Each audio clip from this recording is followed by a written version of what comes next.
l'aigle. Le soleil était pâle. Une mer ondoyante enflait à gros flocons son écume bruyante et se brisait contre un rocher. Une île, au sein des flots, s'élevait en silence. Et sur ses bords déserts, d'où le vautour s'élance, glissait la barque du nocher. Alors on vit, au loin, se dessiner dans l'ombre, au milieu de l'orage, une figure sombre, avec 2 éclairs dans les yeux. Ses cheveux hérissés flottaient sur la colline, et l'aquilon sifflant sur son front qui s'incline, s'en allait plus fier dans les cieux. Il rêvait, quand soudain, avec un grand bruit d'ailes, trahi par ses efforts en son vol infidèle, tombe à terre un aigle blessé.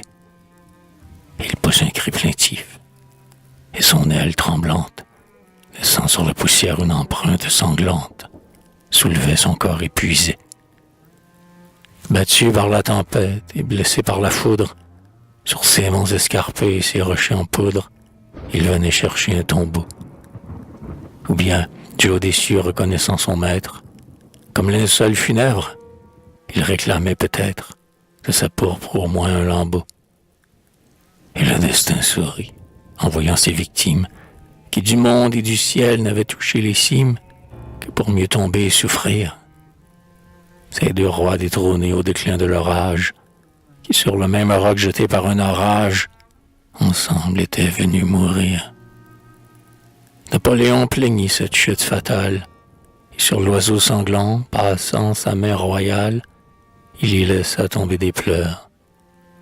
Car il n'avait pas vu jusque-là, dans l'histoire, rien qui lui ressemblât, rien d'égal à sa gloire, rien de pareil à ses douleurs.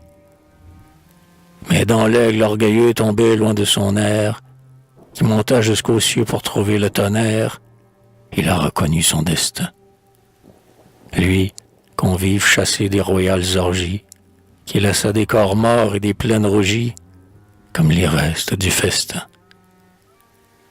Les rois avaient rogné sa serre menaçante, coupé son aile fauve et d'une main puissante, emprisonné son noble essor. Aussi, sur l'aigle altier, levant un œil farouche, il rêva, puis ces mots sortirent de sa bouche. Salut, compagnon de mon sort. Comme toi, je naquis au milieu des orages, dans de noires forêts, sur des rochers sauvages, le vent balança mon berceau. De là je m'élançai, mais le ciel infidèle me laissa, pour punir une gloire immortelle, tomber vivant dans le tombeau. Ombre d'un empereur, je survis à moi-même, comme si d'un seul coup, le sort, ce roi suprême, n'eût pu me courber sous sa loi. Ou bien si l'Éternel, inventant un supplice, eût mis, pour châtier ma royale injustice, les mers entre ma gloire et moi. J'attelai à mon char la victoire essoufflée, d'orgueil et de fureur cette cavale enflée bondissait sur les reins bravés. Mais le flanc tout couvert de sueur qui ruisselle, un jour elle abattit, avec une étincelle, ses 4 fers sur le pavé.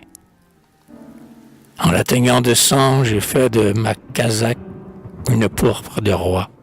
L'anglais et le cosaque en ont pris chacun un morceau.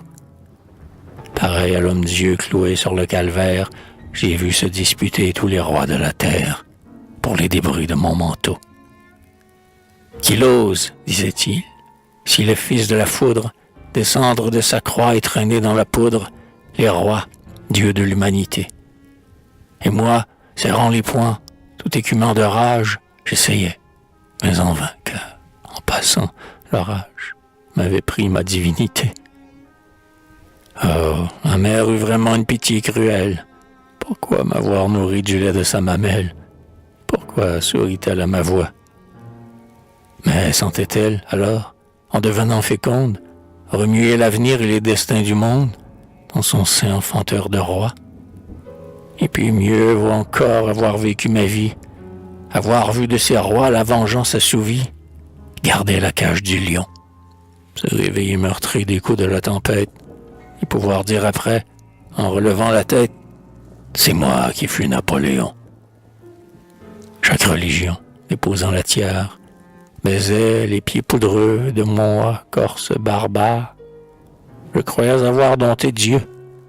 Je croyais, quand soudain de ce fait sublime, comme un ange maudit qui roula dans l'abîme, je me réveillai dans ce lieu. Aigle, dans l'horizon, peut-être que ton aile reprendra son essor, mais ma gloire éternelle ne revivra jamais pour moi. Pourtant, si je pouvais, comme un pâle fantôme apparaissant la nuit dans mon ancien royaume, l'éveiller au son du beffroi. Si mon souffle, ouragan qui la terre enveloppe, balayait en courant les trônes de l'Europe, si ces monarques tant vantés, qui dorment sur la pourpre un sommeil adultère, sentaient à leur réveil notre pied militaire fouler leur front épouvanté. Si jamais, mais déjà la nuit devint plus sombre, on entendit de loin, près des flots et dans l'ombre, retentir la voix du geôlier. L'empereur se leva, la main sur son front pâle, il s'avança muet, et la porte fatale retomba sur son prisonnier.